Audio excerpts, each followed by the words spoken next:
What's going on, guys? Welcome back to another episode of On the Scales.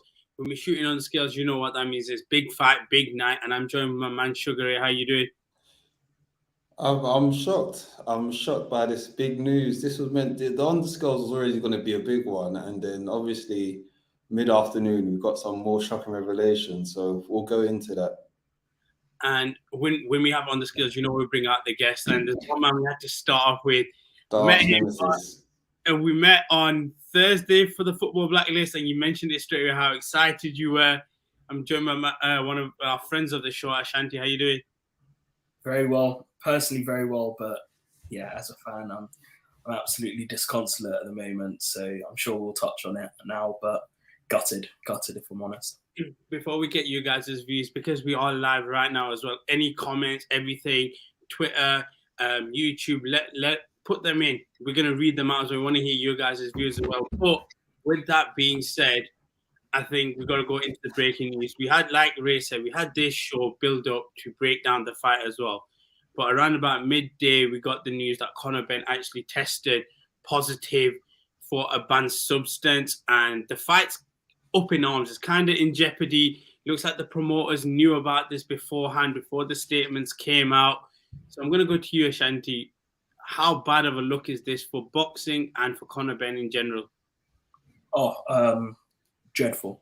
Even if the fight goes ahead, I mean, I'm just putting it out there, but they've got to lose at least a third of their buys. They've got to be people out there who thought, massively on the hype train, BBC show tonight, going to watch the weigh-in, so interested in it. But now, if you're a true fan of the sport, I don't know if you can. I mean, we're all hypocrites because we all watch fighters who have popped for PEDs, drugs over the years. Just be honest about it. Like Dillian White got done for that over the counter. Wow. I didn't know their names. All right, fair enough.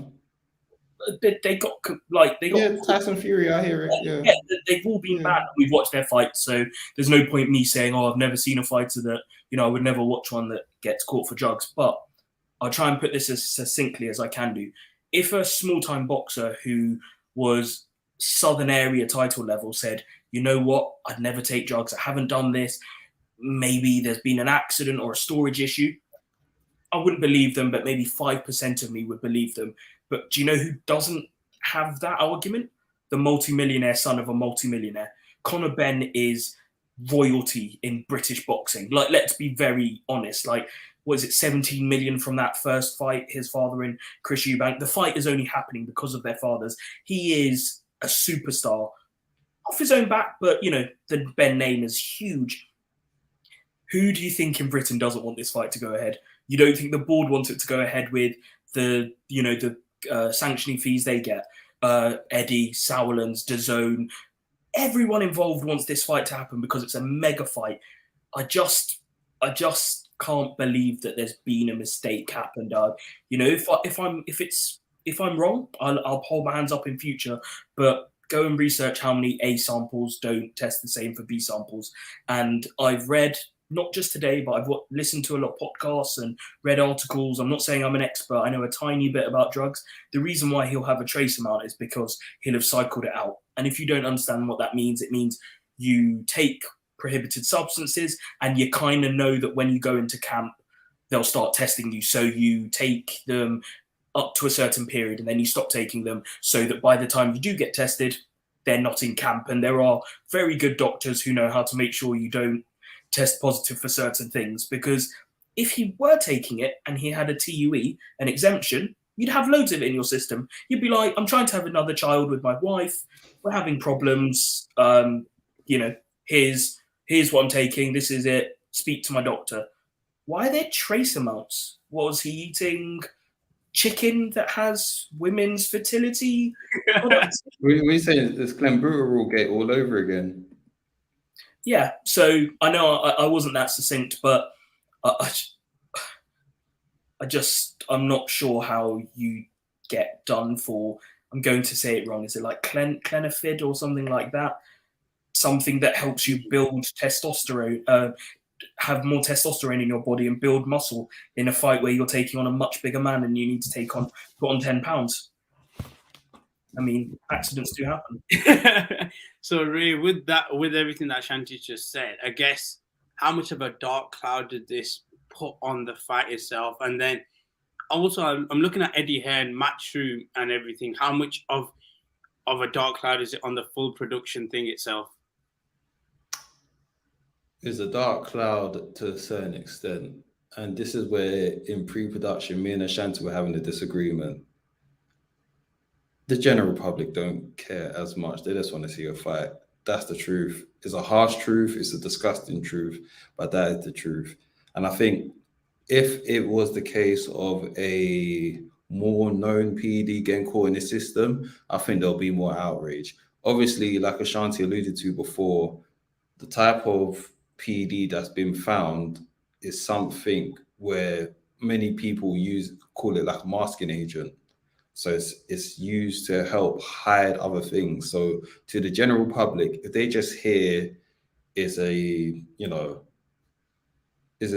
even a testosterone, is like a fertility PED that's used to hide what he might have put in his system before. If the public see that, they might just be like, you know what, it can't be that bad because that's never going to help him, not really understanding the further gratification of what it is. So I think from a hardcore's point of view, yeah, you are looking like that. Like, what was he really doing? That so as a hardcore might look at it like, nah, this has been muddied a bit. But for the casual, and especially seeing Chris Eubank Jr.'s reaction and still wanting to be up for the fight, I think the casual might just say, we don't care, we still want this fight.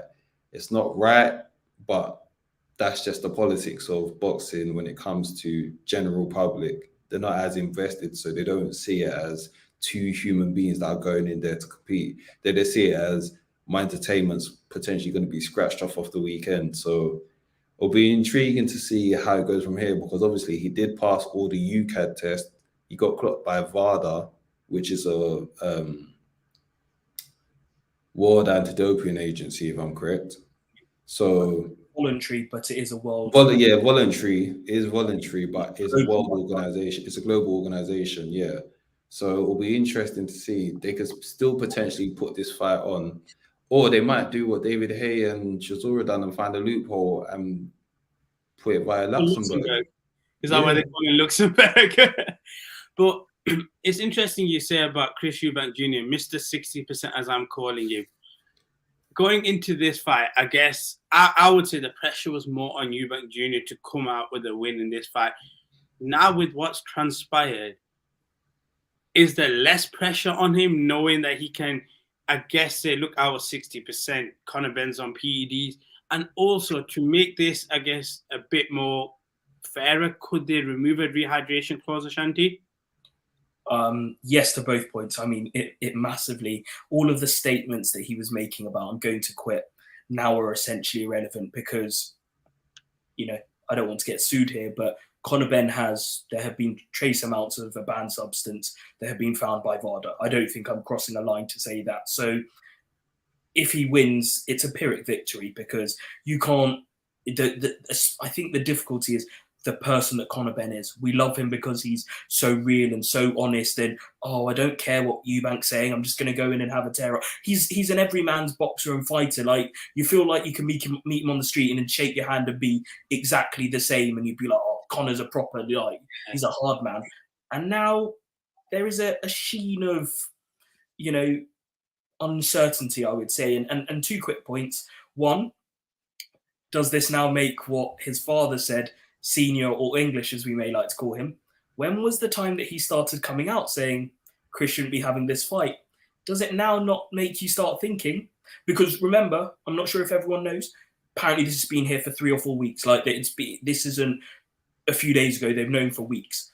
So does this not align with what senior started saying? I don't want my son to be in the ring with him. Maybe it's not just about the weight. Maybe it is about, other things.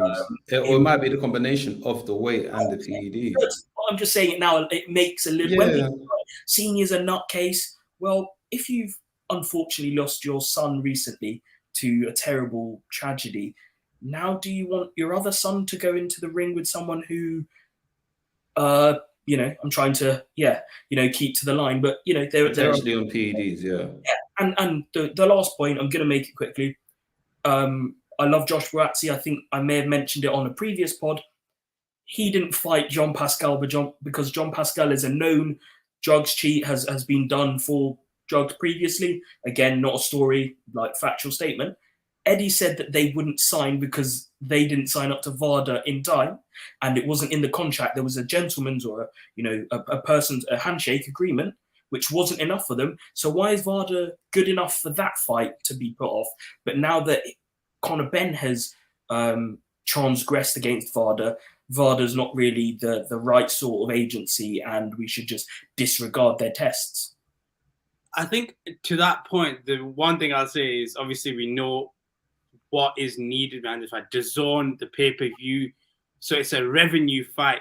But talking about revenue and promotional side of things as well, BBC actually had a show coming out today where they were previewing a fight called Born Rivals. That's now been cut off the air. We've seen Sky Sports, or the lack of promotion from Sky Sports as well. Now we've got this situation. Ray, we've talked about the pay-per-view side of things, and this is going to be, I think, the most expensive pay-per-view on DAZN right now. Mm-hmm. How much is this going to hurt the buys, and also just DAZN, the platform, and Matchroom? Listen, man, somewhere Sky Sports are rubbing their hands saying, my enemies are burning right now.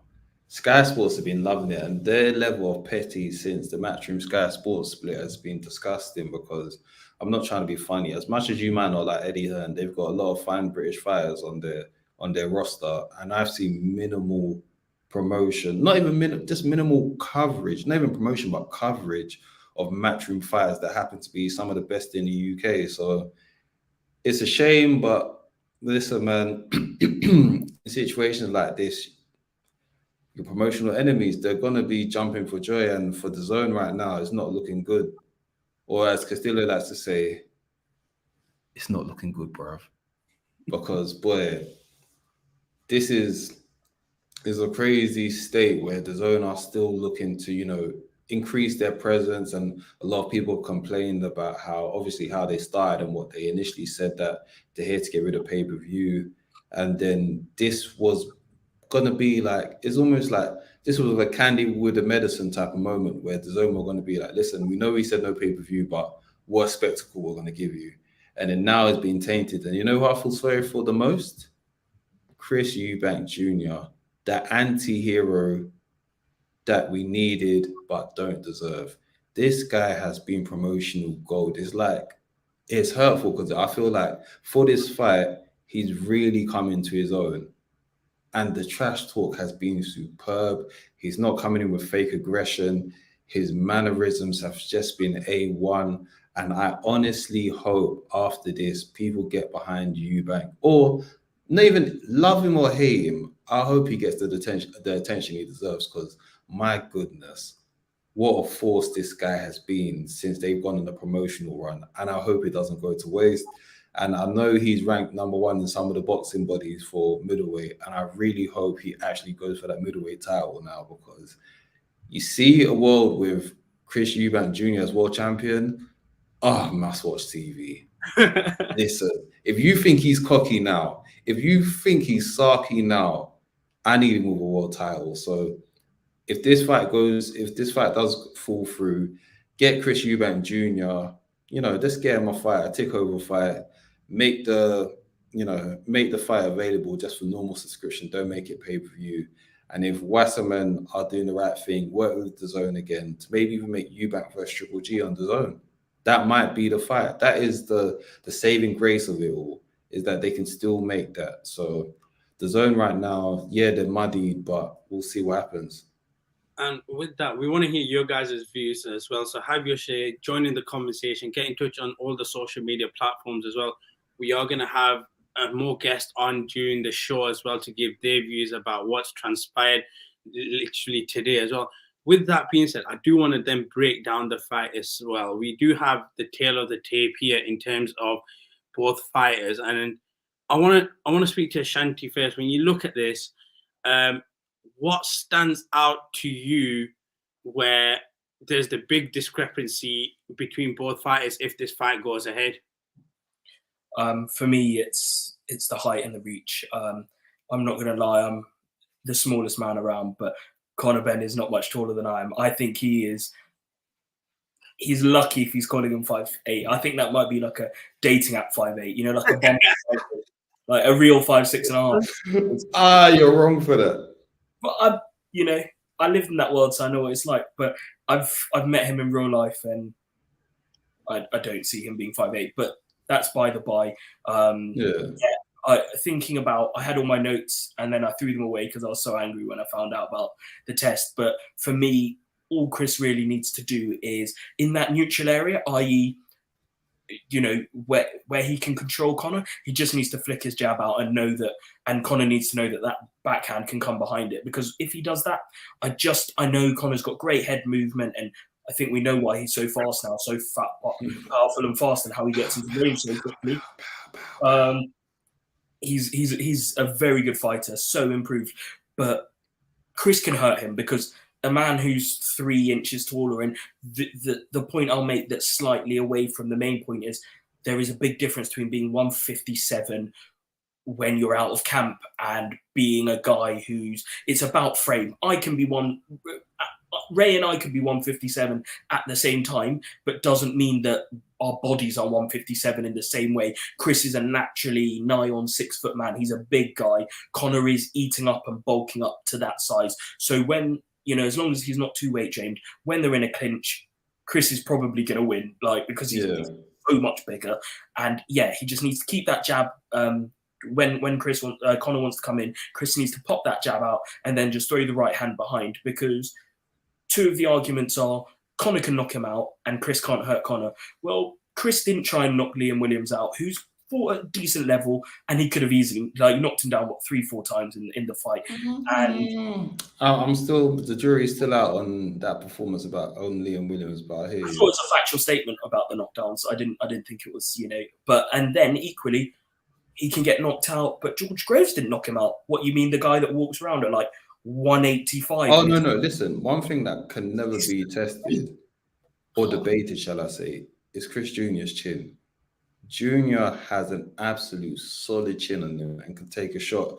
And I think that's also why a lot of people were complaining about the weight drain, because, listen, for many people that don't understand the science of a knockout, a lot of the time it's for people that cut a lot of weight and try to go back up, if your brain starts getting shaken around and hasn't got the right amount of fluid around it, your body's going to protect itself when it gets punched. And it protects itself by, when you get knocked out, it just shuts down, boom, body's just going to be like, nah, we don't want this. So listen, man, it's a shame that we're getting robbed of this fight, because to be fair, the fight itself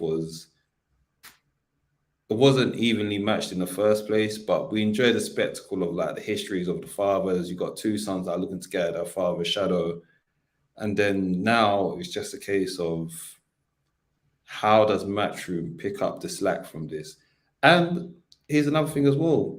Will Matchroom just take the L and just be like, listen, will Eddie just be the criminal that'll be like, yeah, I was wrong for making a fight, but we're here now? Because also he might just be thinking, in a fickle state of the world right now, attention spans are so rubbish that, you're going to be angry at Eddie for the weekend, and then he's going to do another Matchroom card, and everyone's going to be like, we're going to speak about that, not speak about this. They'll stay on Conor Benn for a while, but in terms of Eddie himself, I think he doesn't mind playing the villain if the long term he gets to go on to better things. So it'll be interesting to see how it goes.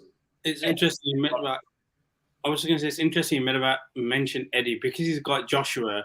He's got a bigger name, a bigger ace in the hole, man, to be able to get away from it.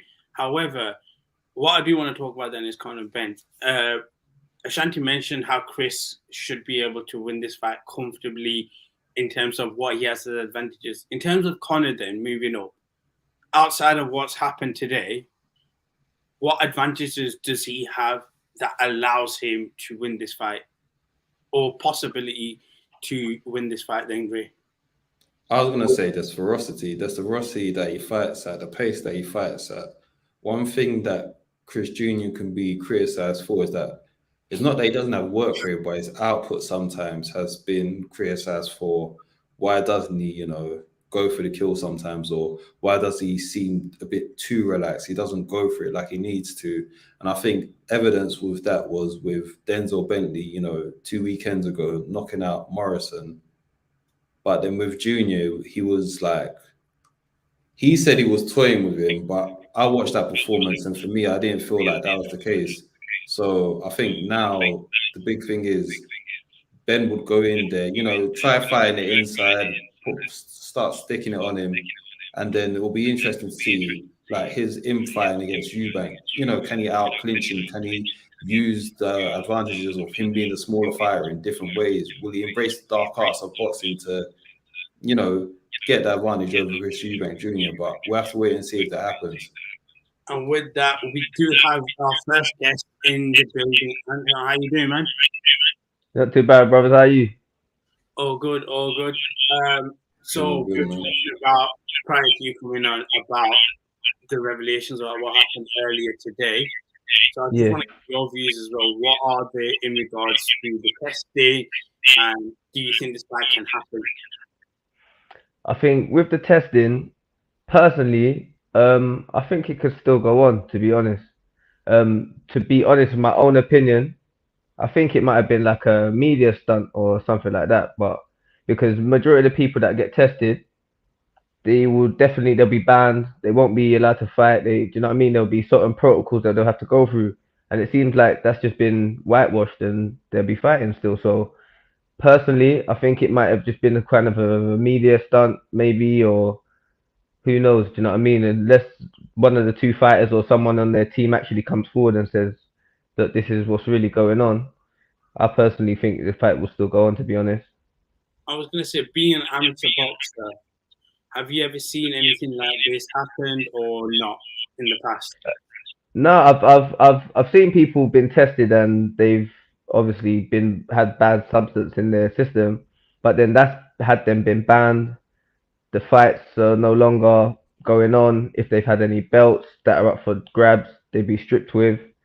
So yeah, this seems a bit media stunty sort of to me, really. Well, we are getting some comments in as well. We've got people saying they like Chris Eubank Jr. We've got people saying it's going to be competitive as long as it lasts. Santi, I'll go to you then. Do you think there's a potential media stunt involved in this, or his face says it all? Go on, Santi. Oh, you muted, Shanti. Sorry. I respect your opinion, but I absolutely don't think so. I mean, a media stunt to be done for PEDs, it's such a bad look for Conor Benn, who's meant to be every man's hero. Nigel's legacy as well. It's the Legends fight, and you're going to do a media stunt about someone taking women's fertility drugs. I just don't see it. As I said earlier, I think he got caught out. Afterwards, I'm happy to send you over some links. He's got a doctor who talks openly about, PEDs and cycles and things like that. If you're ever interested, there's some really interesting guys on Twitter in their podcasts that you can hear about cycling. And I mean, the shape of that guy as well. Is this the same guy that's working with Tyson Fury as well? Then an Asian doctor, I think it's called Usman, by Uzi. I mean, the shape of the guy as well. What I was going to say is the advantage Conor Benn's got over Chris Eubank is clearly superhuman strength and speed and power. I don't know how, but he does have that. So no, I don't think it's a media stunt. I think he got caught out, and as Ray unfortunately is correct in saying, money talks. If this weren't DAZN's first ever, they had the Misfits pay-per-view, but let's disregard that. This is their first boxing, mainstream boxing. The media's been unbelievable. I heard they were on the One show. They've got a show on BBC. It's everywhere, billboards. Every time I go on YouTube, there's adverts, IFL adverts. Amazing. They can't not have this fight, because no one will ever, why would you buy DAZN pay-per-view? How big's the fight got to be for you to want to download the app, pay £28? But you'll do it for this fight because it means everything to all of us, from 75-year-olds to 15-year-olds, because the granddads remember the first fight, the contemporaries remember it. I was a young child, but I watched it again, grew up loving the Eubanks, loving the Benns. Does anyone remember their show? At Home with Eubanks. Does anyone remember that? Pretty much one of the first reality shows ever, I would say. That was like early 2000s. So there's so much history, and so the fight has to go on. You're right. I'm going to put my hands up. I won't be watching. It makes me a hypocrite. No. I'll be following on Twitter. I'll find out the score on Twitter. But ultimately, I was going to go to the weigh-in, I'm not going to that, because if I don't make a stand and no one ever makes a stand, is change ever enacted? Because how can I say I want a clean sport or a cleaner sport, and that's going to happen 3 days before a fight, and I then watch and pay for the pay-per-view? Nothing's ever going to change if I don't. I know I'm only one person, but if every person, if only one, like no one ever makes a stand, then nothing changes. So I shan't be watching it because I can't. I don't believe it was a media stunt. I think he got caught. So yeah, I won't be watching it. I'm going to find out the score, the result on Twitter when Eubank knocks him out, and we'll move on. Next gen. I was gonna say with what Ashanti's pointed out, something I've touched on as well, and I'm happy to hear your views on this, Anton. The zone and the pay-per-view structure that they've put in.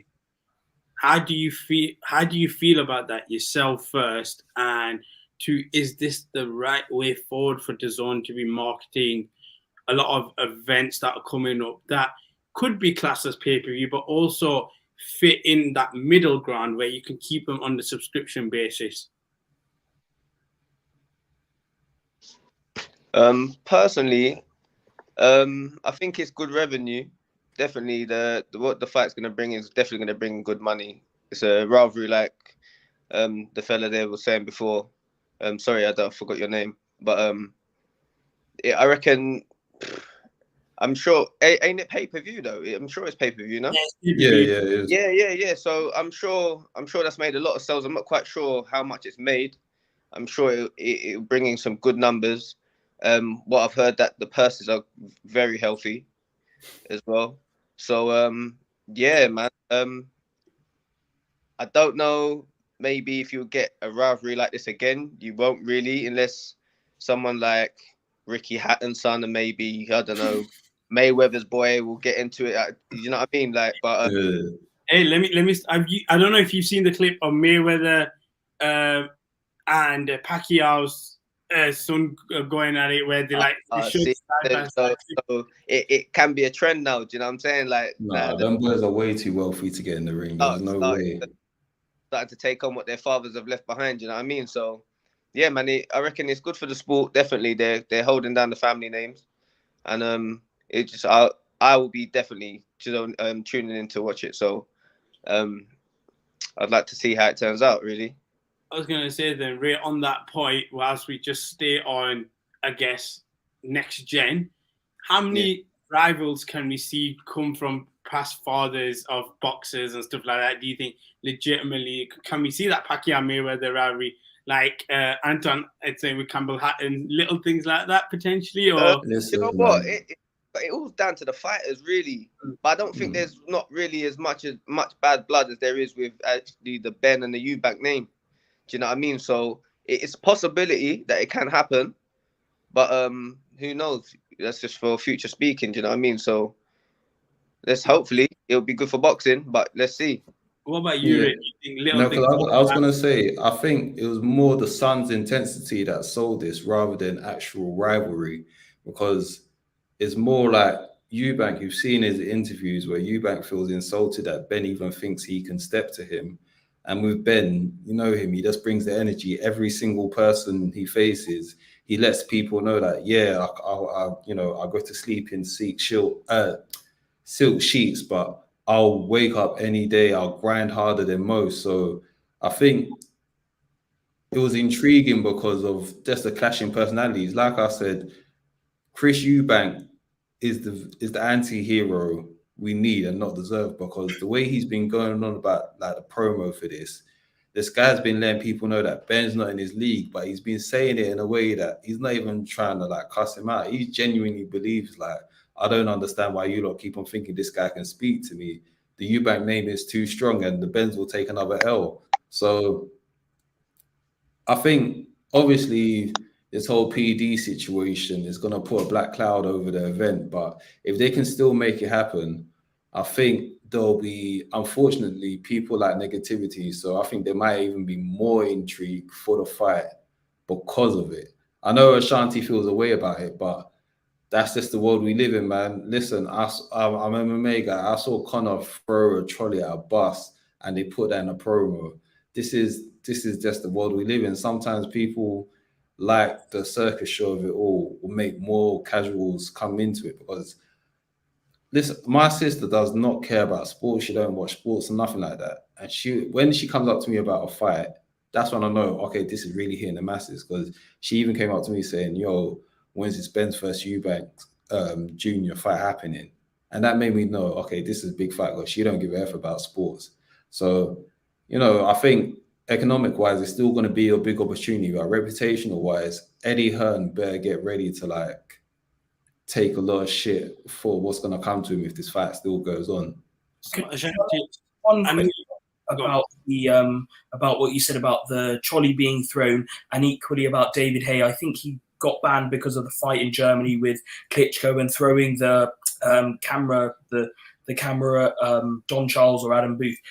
I kind of expect and accept that from testosterone-driven men who are in combat sports. I get to be a bit wild because they're fighters. A bit wild is like what fisticuffs when I see you is on site throwing a trolley. You're moving lines. You're moving lines right now. You're looking a bit shaky right now. I can't lie. It's what Conor Benn did could actually result in someone dying or being brain damaged because the PEDs gives you an unnatural advantage.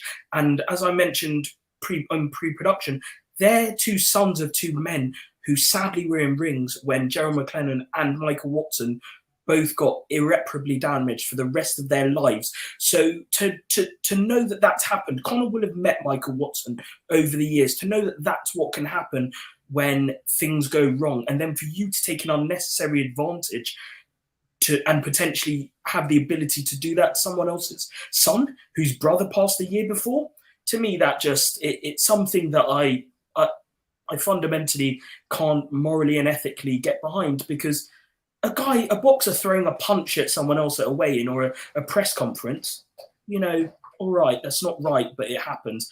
But PEDs to me is just a line that can't be crossed. So I know you've got to go, Ashanti, very quickly, so I just want to get your quick answers.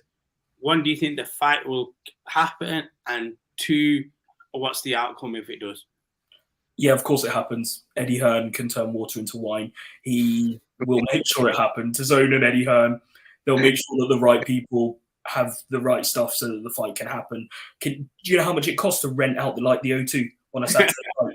It's hundreds of thousands of pounds. They're being the best part of £1 million, I'd imagine, with marketing budgets and content teams. It's definitely going ahead. Chris Eubank Jr. I've said it from the start. I honestly don't see how Conor wins. I mean, because of that superhuman strength, he might not knock him out now. Like, Conor's clearly really, he's really been putting the work in during training camp. So I'm not as confident as I was. But yeah, Eubank in 8.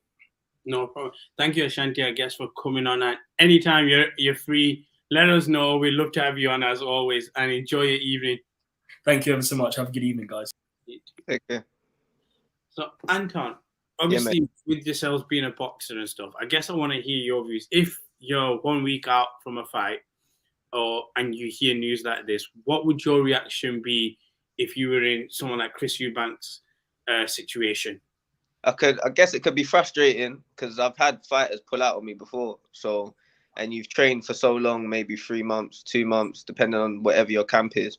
So I can understand it does get frustrating, but I've just tried to learn to just, whatever I can't control, I just try not to let it get into my head, and you got to stay as focused as you can for a fight, because by all means you can let this get into your head and get into your body, and then you're fighting, and then, you know what I mean, you're not focused enough. You're focused on the wrong thing. So I think it's best to, if it was me, I would just try and just let my team deal with what they can, and whatever's out of our hands is out of our hands. And yeah, hopefully the fight would still go on. Personally, as a fighter, I would like to still fight. Do you know what I mean? So yeah, if it's out of my hands, there's nothing really I can do. So I just let it be. I was going to say on my next point, would you allow the fight to happen, which you've obviously said?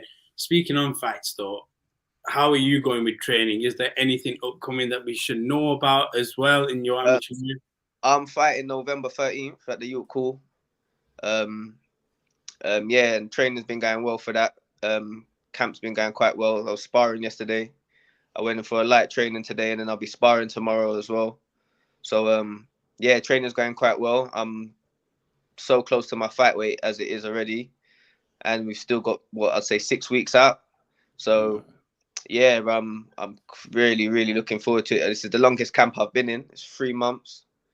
So I got this news quite early, but before I got the news, I was very out of shape.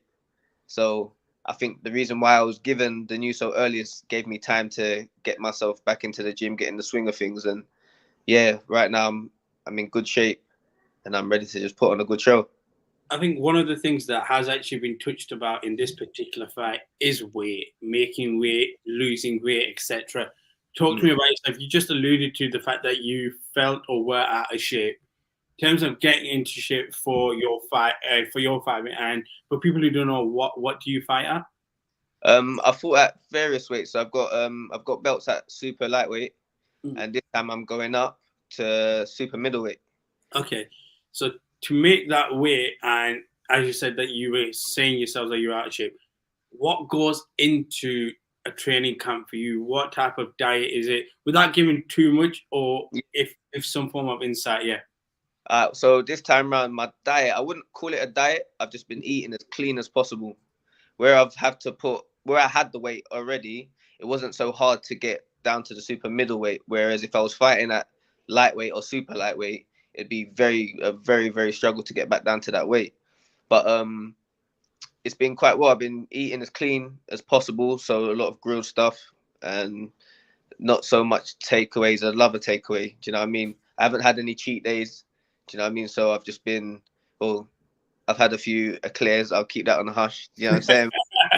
Yeah, it's been all right. Do you know what I mean? I'm not really fussed about dieting or eating clean. I'm a food man, so I love eating. Do you know what I mean? So getting down to the weight, it wasn't really a struggle. I just believe that if you put in the hard work don't lie. So if you put the work in the gym, the results will pay off. Do you know what I mean? So I've been putting the work in, and the weight's been coming off quite easy. The opponent that you're gonna face, have you seen any footage on him? And Nah. so, what do you think? Nah. But I haven't focused on that. I've left that to my coach. Yeah. I feel like if I was to focus on that, I would come out on the day and he could fight exactly. He would fight completely different to what I've been learning or trying to adapt to. So what I've just been doing, I think I find it better. Whereas if I'm sparring somebody that I've never sparred before, I kind of enjoy that sparring better because I have to adapt with what is put in front of me. Whereas if I've been studying a geezer that's loves to throw a lot of body shots or throw a lot of head shots, I'm more intended to think about that one thing and less than just be calm and collective and just work my strategy instead of worrying about what he's trying to do. Do you know what I mean? So yeah, I've left that to my team, and just on the night I'll have to adapt to what's put in front of me. I was gonna say, Ray, then just with Anton talk about cutting weight, we've talked about how Eubank JR talked about the 60% consistently, and someone that recently didn't make weight was Shakur Stevenson.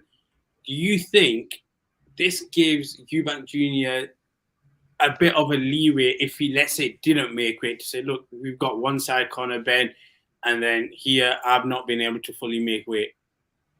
I think, do you know how much of a circus it's going to be if they finally get through this PD hurdles and then they have a weight hurdle?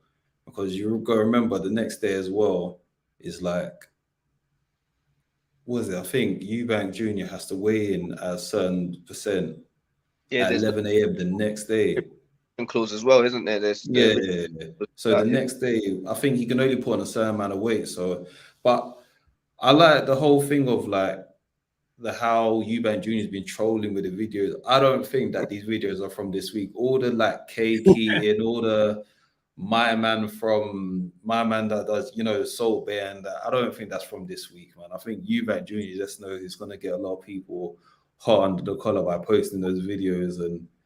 And you know what? Some people are just blessed with a great metabolism as well. Eubank Jr. has never not made weight. Do you get what I'm saying? So I think he knows what he's doing. I can't see him missing weight. I hope he doesn't miss weight. But he, as much as he is a troll, he's a constant professional. So I see Eubank Jr. making weight, and then he's going to use that to rub it in Ben's face even more. And then I think that's even going to make him more, you know, tense at the scales. I think what's going to be telling now is Ben's intensity now that this whole thing's happened, because a lot of the time it reminds me of Margarito when he faced Shane Mosley, when he got clocked for having for lack of a better term, cement pads in the locker room before he went to fight Shane Mosley. And then when he went in the ring, you can tell it wasn't the same Margarito because he just got clocked. So it will be interesting to see, is Ben still going to come in there the same savage? Is he going to come in there same intensity? So we'll have to wait and see how he looks at the press conference, how he acts at the weigh-ins, and just can his PR team spin this whole fiasco? And with that, we've got another guest, friend of the show. You've seen him before, preview, repping Malachi Boxing as well. Ozzy, how you doing, man? Thank you. I'm good. I'm great. Thank you for having me again. Really love the show, so I'm really excited. Always happy to be on the show. No problem. I think we've got to go straight into it. We heard everyone else's views. What were your views, reactions to the news earlier on today? So disappointing. It was so disappointing because this fight has almost been like WWE. The build-up has been amazing. You've got Chris that's just been teasing constantly, constantly making jokes with the videos. And yeah, I agree with Ray. Those videos they're either not from the current time, or he knows he can lose weight easily. To be honest, Chris Eubank, he even says he walks around at like 168. So him getting down to 157 won't be that much of an issue for him. That little face off there as well. The smile, the Louis Vuitton jacket. No, you can't put that Louis Vuitton jacket to waste, man. There's no way you can do all that promo. Do you, brother? Exactly. This guy came to the press conference looking like a Louis bag, bro. Looking like a Louis bag, looking and smelling like money. Brother, the opulence, bro. We all see the physique there. He is money. Like, I don't think you see Chris Eubank Jr. walking around outside us looking like he's got 10 grand on him minimum. Like, this is what he wears. Exactly. That it's the style of Eubank, and that's the one thing that I think gets me well is he's got the pizzazz that you like to say. He can flaunt it. And I think one thing I realized is Conor Benn looks like he's a bit too serious in this. Do you get that little vibe in this, that he's going in a bit too serious? Exactly. Ridiculously aggressive. He looks so serious, so I wouldn't say focused, but it looks like it's going to be the ball on the Matterhorn in the ring. It looks like it's going to be Chris Eubank teasing him, giving a jab, moving around, and Conor Benn trying to chase him. Because that's what it's been. That's what it looks like from the press conferences. Yeah, I was just gonna say. So I don't know if you saw the thing on Anton. I'll go to you on this. I was Good Morning Britain, I believe, and just on that point as well, how he's just a bit too stressed. You saw Chris Eubank Jr. come out and say that I'm here, I'm 60% as I've always been, and then you heard Conor Benn say, I'm not hearing none of this 60% stuff. So is he? I liken it a little bit to Kelbrook Amir Khan, where Amir Khan was the relaxed individual in this throughout the entire build-up, and Kel was a lot more serious. Is that kind of what we're seeing again here? And is the approach too much going into this fight? I think Eubank might have got into his head maybe a little bit. Do you know what I mean? I think Eubank has definitely said some things to wind him up. Do you know what I mean? And I reckon that 60% has definitely got Conor Benn riled up. So I reckon he wants to get in there and show him like what's going on. Do you know what I mean? But at the same time, Eubanks' experience, man, and it's a test for the both of them. But I don't think Conor's been in with people like Eubanks. Do you know what I mean? So it's going to be a good test for him. I personally hope he can get through it, but I think experience is going to play this one off. Do you know what I mean? I was going to say with you, Ozzy, we've touched on with everyone else in terms of how this fight plays out. How do you think this fight personally plays out as well? Who's that, me? Not Ozzy. Oh, sorry.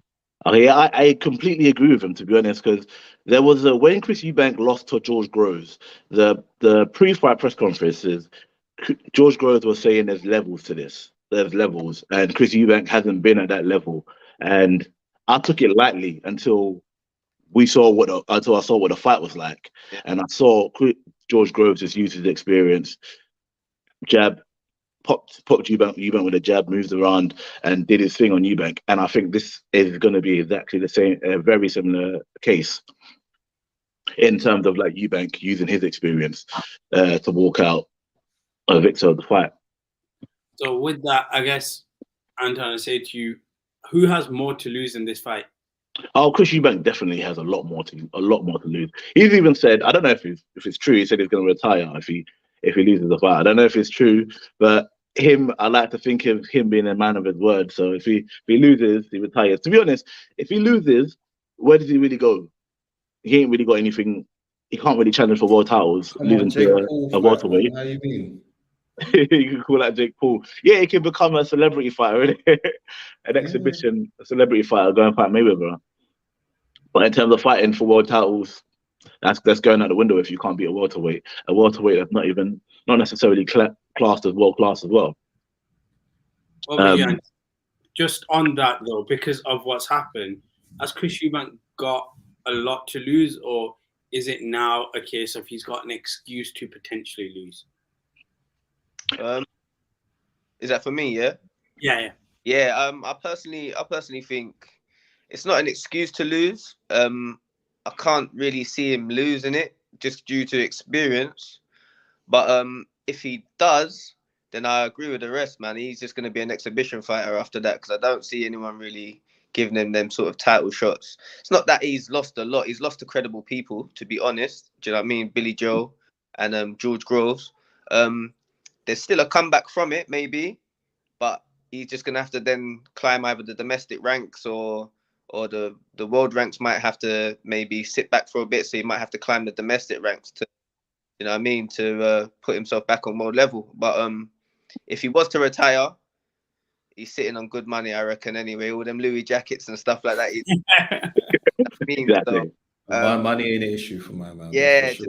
So I could see if he was to retire, he'd still be a good icon for the sport and ambassador. Do you know what I mean, or something like that? Yeah, exactly. I feel hopefully he can overcome what's going on.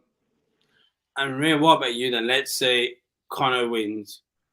Where does he then go from here? Can he start looking at the world level and stuff? Or is it a case of, okay, well, excellent victory, let's just see what we can do? Or does Eddie go full push on with this? I think if here's the thing, it's a catch-22, because if Ben wins, then it's really going to be a case of, what PEDs was you really taking to get this win? Especially depending on how he wins, because if he goes in there and puts a convincing fight, then it's going to be like his W is going to turn into an L, because they're going to be like, that's just the PEDs that helped you win. So then he's going to be on a situation where he has to repair his reputation, because it's kind of like Dillian White's situation. I forgot who Dillian White fought. Was it climbing Rivas? Was it Rivas that Dillian White fought him and then he got popped? And I remember they had to do the Dillian White rebrand. My man was on what was that? I swear he was on a cooking show. Then that's wait for the B sample. Listen, man, shout out his PR company, because they managed to spin that in a way that Dillian. But the thing is, that was his second time popping. Yeah. That one is his first time. But the thing is, though, with Ben, you could potentially say Ben's got a bigger name That's true. than Dillian right now. Yeah.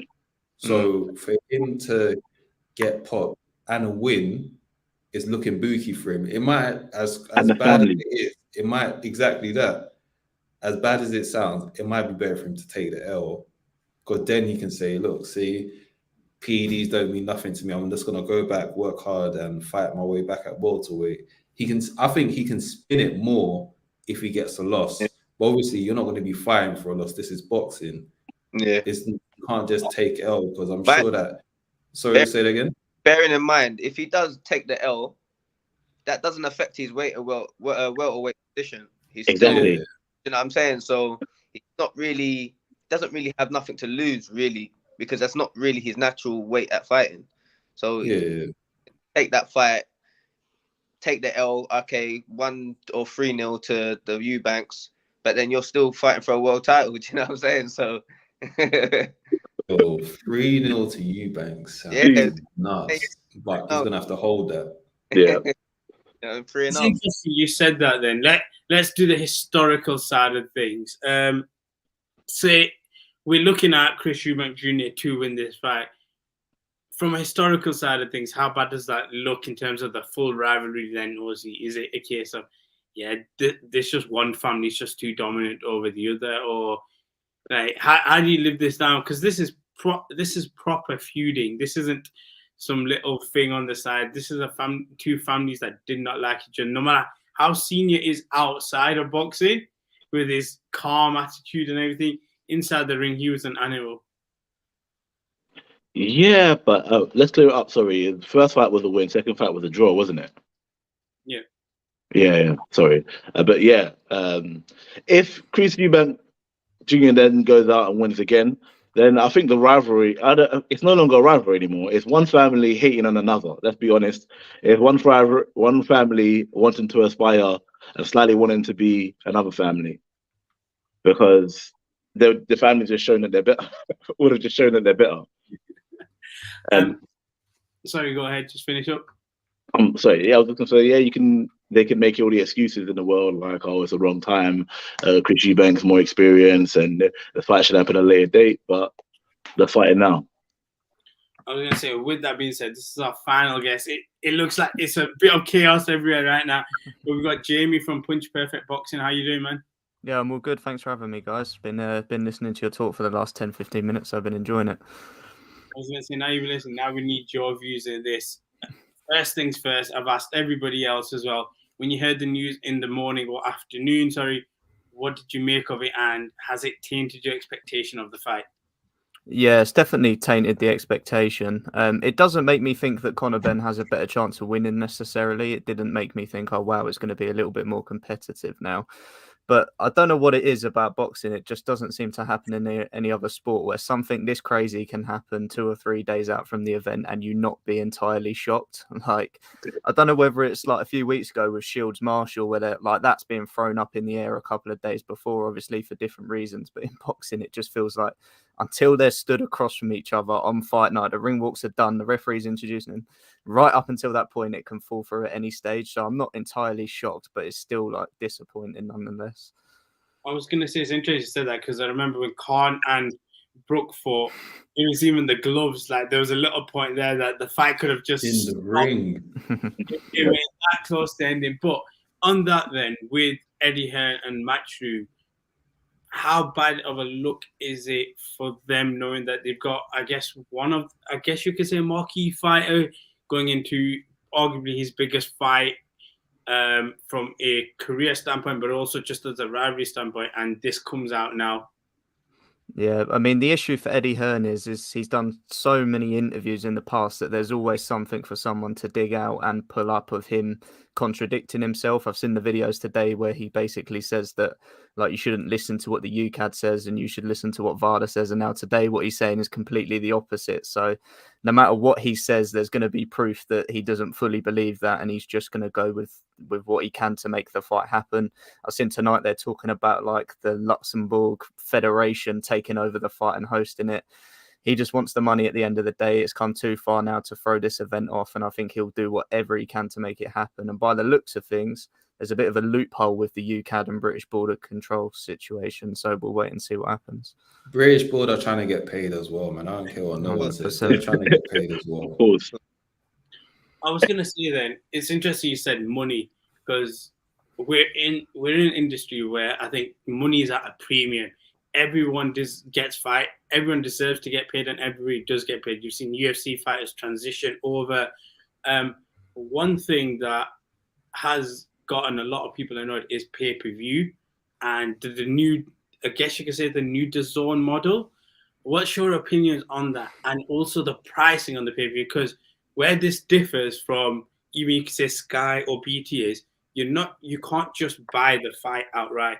You have to then buy the subscription, and unless there's value in the subscription, you're paying close to £30 for Conor Benn versus Chris Eubank Jr.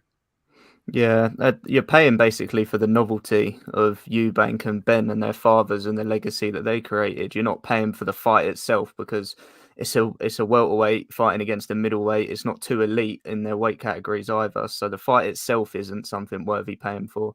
It's everything that comes with it. But the problem is with Eddie and any promoter, I understand why they do it. If you can sell out an arena like the O2 in a matter of minutes without an undercard just on the main event, everything goes out the window when it comes to what they care about for the fans like us that actually want to watch good fights and want to watch a good spectacle. They just see the money signs and then they'll go for it. So I don't agree with it being pay-per-view personally, but I completely understand from a business sense why they do it. And talk to me then, I want to go to you, Anton, and just in general, I guess, on this, the undercard of an event, because we always talk about UFC and how you can have stacked five fights, 3 out of the 5 you're going to want to wake up for if you're not going sitting through the entire card. When it comes to this particular undercard, are you excited by it, or do you feel it's a bit lackluster? Is Lyndon Arthur on that undercard? You know what? Yeah, that's my guy. Yeah, that's the fight I want to watch as well. Apart from the main event, obviously, I want to see that Lyndon Arthur, because he had a fight about 2 months ago. Yeah, he's lost from Young. So I'd like to see how that plans out, how his fight comes out on that undercard. And apart from that, I'm looking forward to the main event. No disrespect to the other fighters. I hope everyone comes out safe and goes home safe to their families and stuff like that. But apart from the main event, I'll be watching the Lyndon Arthur fight and see how that turns out as well. That's my guy. And Jamie, we've touched on legacy, and I'm interested to hear your views on legacy for both guys. We've heard Chris Eubank Jr. talk about retirement if he loses, where a lot of people don't see the option of him losing personally. And you've kind of alluded to that in terms of your predictions as well. What about for Conor Benn when it comes to this particular fight? Being that it's only 21 fights into his career, and you come out in the biggest marquee fight of your career, and this has come out now, is this going to taint him going forward regardless of the result? It does taint your reputation in the short term, but the one thing I will say is, and I was having a chat with a lot of people earlier, like the Dillian Whyte and Oscar Rivas thing, no one really holds it against Dillian Whyte as much as they should. Like even Oscar Valdez last year with the Robson Conceição thing, like no one talks about it now. Everyone will bring it up occasionally and pretend they're offended. But if Oscar Valdez turned around tomorrow and fought another Mexican like Navarrete, everyone would be jumping up and excited about it. If Dillian Whyte goes and gets in against AJ, everyone's going to buy the pay-per-view and still turn up to the O2 arena. These things in boxing are quite a big storyline for 2 or 3 weeks, a couple of months, but very quickly they become forgotten. And you can always rebuild a reputation as long as it's not too bad what you've done. But ultimately in boxing, fans are quite fickle and they seem to get over these things quicker than we think at the time. So I guess with that then, what you're saying is, yes, it's happened, but we expect both guys' careers to continue on from this. It's not going to be one of them things that is going to be tainted. But with that being said, if Conor Benn wins this fight, is there going to be an asterisk next to this for him? Potentially, because it's not just the weight. It's not, Eubank. They could have been excuses for Eubank about the rehydration and whatever and all those things. I mean, now if you're throwing in there that he was juiced to the gills when he went into the ring, that's going to add another little knock to it. But it depends on the style of the fight, I suppose. You know, how impressive is the performance? Was he just so utterly dominant that it's hard to ignore? But ultimately, boxing fans, they like to kick up a fuss. So I think if he does win, especially if it's controversial, everyone's going to be gunning for him for the near future at least. So we just got Chris Eubank there himself, and we talked about him being a personality outside of boxing as well. When it comes to the promotional side of stuff, what's your opinions of him going into this fight? Has he done, I guess, a job like how Floyd would do, where he's led the promotional side of things? I think he's been absolutely brilliant. I think he's played the role so well, the 60% stuff. And what he's done really well is, like, when he talks about the 60% thing, he'll always follow it up with, but I've got a dangerous fighter in front of me. He wants to let you know that this is a serious fight, but he's going to win it easily. I think the mental side of thing, Eubank's done really well. And he's come a long way because everyone used to hate him. I think a lot of people have warmed to him a little bit. I know all the stuff with his brother as well. He's opened up a lot on other podcasts and we've seen a different side to him. So I think he'll enter the ring on Saturday, if the fight does go ahead, as probably the one that gets the bigger cheer than Ben does. And do you expect the fight, I guess, to go ahead on Saturday, or do you think there's a possibility we might not get this? I just feel like it's going to happen. The way Valdez Conceição happened, the way White versus Rivas happened, there just seems to be a way where they find a loophole. The British Boxing Board of Control will be scared if there's any legal action taken. They don't have the funds to go to any sort of legal battle either because they get no funding whatsoever. So I think one way or another this fight happens this weekend. I'll be quite surprised if it doesn't, to be honest. So we've seen some of the comments there as well. And one of the things we want to do is keep getting involved with the comments. But before we do wrap up, I want to hear everyone's final predictions. So, Anton, I'll go to you first. I want to know how this fight plays out and who wins. I would like Conor to win it. I can't see it happening. But I'd give it to Eubank due to experience.